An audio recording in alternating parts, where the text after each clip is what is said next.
Hello everyone, it's Shane Kanto, your Wasteland reviewer, and I'm here to review The Worst Person in the World. And this is from Joachim, who wrote and directed this film. This is one of the front runners of the Best International Film Oscar for this coming year.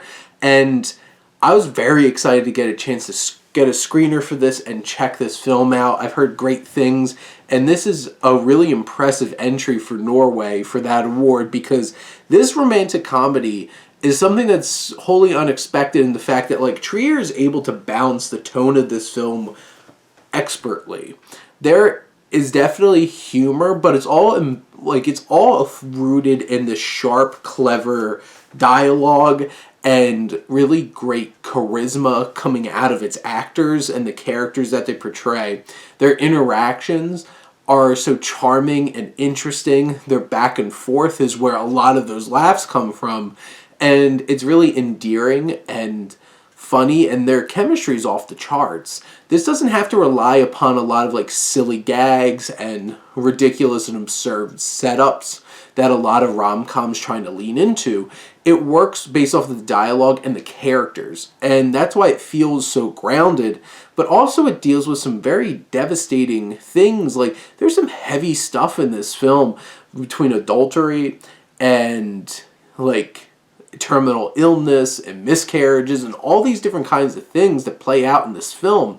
Just really set a tone for a film that you expect. It's you go in, it's a rom-com, but it's something that hits you on a wholly just deeply resonant emotional level as well. And Trier does such a fine job of setting up this film in its 10 chapters and prologue and epilogue, and how each of these pieces of the story builds a more complicated web of relationships, because you have Julie at the forefront, played expertly by Renate, who brings a certain level of, there's charming charisma that's off the charts here, but she also challenges you because she's so likable and engrossing and layered that you struggle with the fact that she falls in love at the start with Excel, played by Anders Danielsen Lee, and they have this connection. There's something special there. But then she takes this fateful night going to this party, crashing this party, and meeting Avon, played by Herbert Nordrum. And they have this connection, and it's so believable how these actors interact with each other that you're just I could sense that she really is connecting with both of these men. And it puts you in a challenging place as a viewer whose protagonist is cheating on her partners and building these connections with the other man. Throughout this film, no matter who she's with, there's always this underlying connection that she has with this other man as well. And it challenges you in the fact that it's they call it this worst person in the world. She's not the worst person in the world. There's much worse people out there. But in the sense of she feels like she is, because of the things that she keeps doing and finding herself back to. And whether this film challenges you to really think and process what was best for her, what should she have done, and who should she have been with. And realistically, in the end, I feel like this film really challenges you in so many ways, from the harsh realities of the drama that it portrays to the there's a legitimate connection that she has with both of these men. Who should she be with?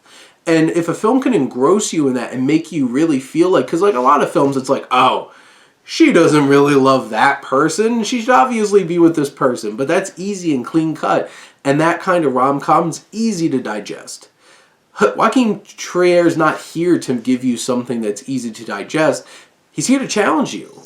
And this film does. And it's funny, it's dramatic, it has depth and layers and complexities that make you have to sit there and process these things and really figure out along the way how you feel about this.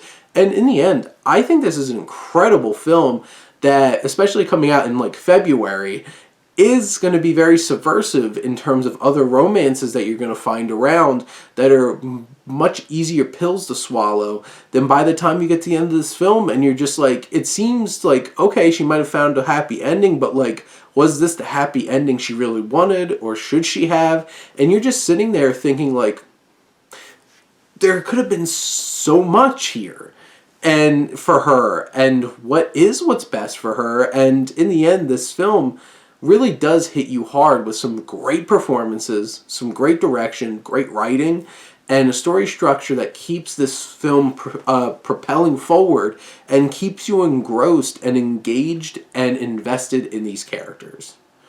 But those are my thoughts on The Worst Person in the World. Let me know what you think, and let's talk some movies. But thank you as always for tuning in and supporting your Wasteland reviewer.